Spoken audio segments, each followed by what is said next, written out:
Gen 1 Pajero dual fuel tanks. I've decided to use the main tank. See, I've put as to the main tank there, the 95 litre main tank, and put a secondary one to the auxiliary tank, just down in there, and underneath. The auxiliary tank's actually out of a Gen 2 coil sprung rear. This is a Gen 1 coil sprung rear, so it, for the most part, went in alright. I had a few brake lines and fuel lines to move, but that's okay. The breather pipe. With this particular ones, unlike my daughter's, when I put a T-junction, I've actually run two separate systems completely. Instead of splicing this into the existing one here with a T-junction, I've kept the original and had it set up as a separate one. What I've also done on this one is, if you can see in there, I'll try and put a bit of light in there and show you. I've actually put a separator plate in the middle of the two. The top one there, you can see, if I can get a bit closer, do the rear one to the rear tank. And I've bent the plate so the pipe will go in. You get the breather at the top on the left hand side, and then the filler will go down the bottom to the front tank, and the same breather down the bottom on the right hand side there, and then the filler pipe, bent to the filler pipe and go in. So the plate's been at the top, been bent like an S to allow for the thing to fit in nicely. You can see, yeah, the torch is in the way there, but at least you can see how I've done it on the inside there. Of course, I'll paint it up nicely. This bit of rubber pipe was actually smaller. It was the same pipe as that, so what I've done is heated it up with the heat gun, stretched it and put it on there, and then when it cooled it actually shrunk down tight on it, so it didn't actually need clamps, but they're there to make sure it doesn't fall out. So yeah, but you can see that, a bit more light there. See, I've welded that join up underneath. Obviously welded up.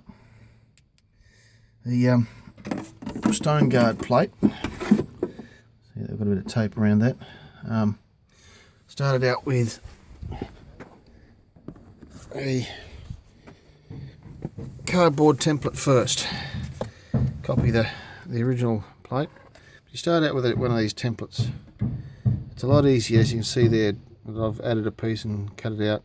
Get it pretty damn close to what you want, so you're not wasting your time. It's all very easy to cut and shut, and add a bit and take a bit away from the cardboard, not so much the metal.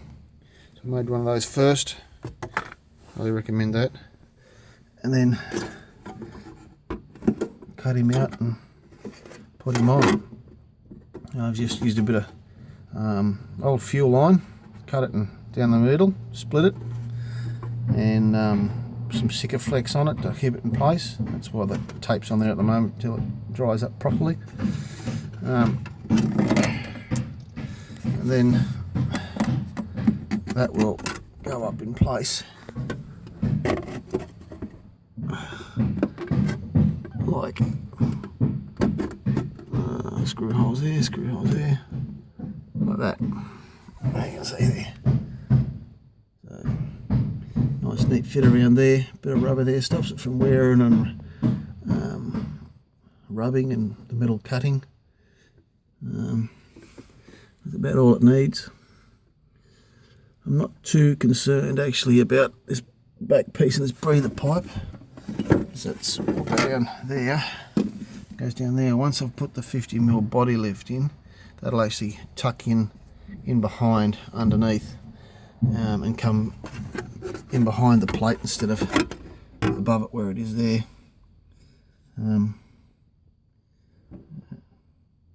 There's just not quite enough room to get it around there at the moment, but once the body lifts in there'll be plenty of room for that, and I'll be quite happy with that the way it is. It's sitting in there nicely as it is now anyway, so it's all good. Yeah, there you have it. That's our dual fuel filler, and yeah, and there's the 50mm body lift. You can see here there's a piece been added in here already, ready to go. Slight downward, but once the 50mm body lift goes in, that'll be again spot on for that. Secondary tank or auxiliary tank is bolted to the body anyway through the floor, so all this piping and the filler all being attached to the body will lift with the body as well, so which is good, because the way the tank's sitting, it's just down. Once you do the 50mm body lift, that'll bring it up pretty much level with the chassis rail, which gets it up nicely out of the way. It's what we want. Just the fuel lines to connect, and the breather pipe you can see there in the center of screen, just at the back there. Probably not, it's right over the back, but there's breather pipe to the charcoal canister, which I'll splice into the existing expansion system. Hopefully it'll cope with that extra fuel. We'll have to wait and see. Anyway, hope that helps what we've done there.